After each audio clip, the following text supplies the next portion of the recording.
Chandrababu diversion politics చేస్తున్నారని అన్నారు వైఎస్ఆర్సీపీ అధినేత వైఎస్ జగన్.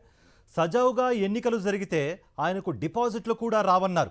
అందుకే ఎన్నికలు సజావుగా జరిగేలా చూడడని, ఈసారి కార్యకర్తలందరూ గట్టిగా పోరాడాలని సూచించారు. ఇలాంటి సమయాలలో చంద్రబాబు నాయుడు చేస్తూ ఉన్నది ఏమిటి అని అంటే ప్రతిదీ డైవర్షన్ పాలిటిక్స్. ప్రజల్లోకి పోయే పరిస్థితి లేదు కాబట్టి ప్రతిదీ కూడా డైవర్షన్ పాలిటిక్స్. ఒక ఇష్యూ ఏదైనా జరుగుతూ ఉంది అని అంటే చాలు, ఆ ఇష్యూ పెద్దది అవుతుంది అని అంటే చాలు, దాన్ని బ్రేక్ చేయడం, దాంట్లో నుంచి డైవర్ట్ చేసేయడం.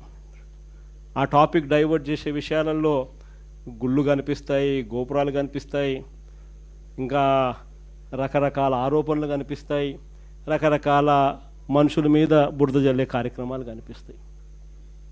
ఇవన్నీ కూడా కనిపిస్తూ ఉన్నాయి. నేను మీ అందరితో కూడా ఒకటే చెప్తా ఉన్నా, చంద్రబాబు నాయుడు అనే వ్యక్తి ప్రజల్లోకి పోయే పరిస్థితి లేదు. సజావుగా ఎలక్షన్ జరుపుకునే పరిస్థితి అంతకన్నా లేదు.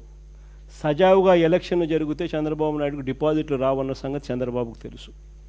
కాబట్టే ఈ పెద్ద మనిషి ఎన్నికలు సజావుగా జరిగించే కార్యక్రమం చెయ్యడు.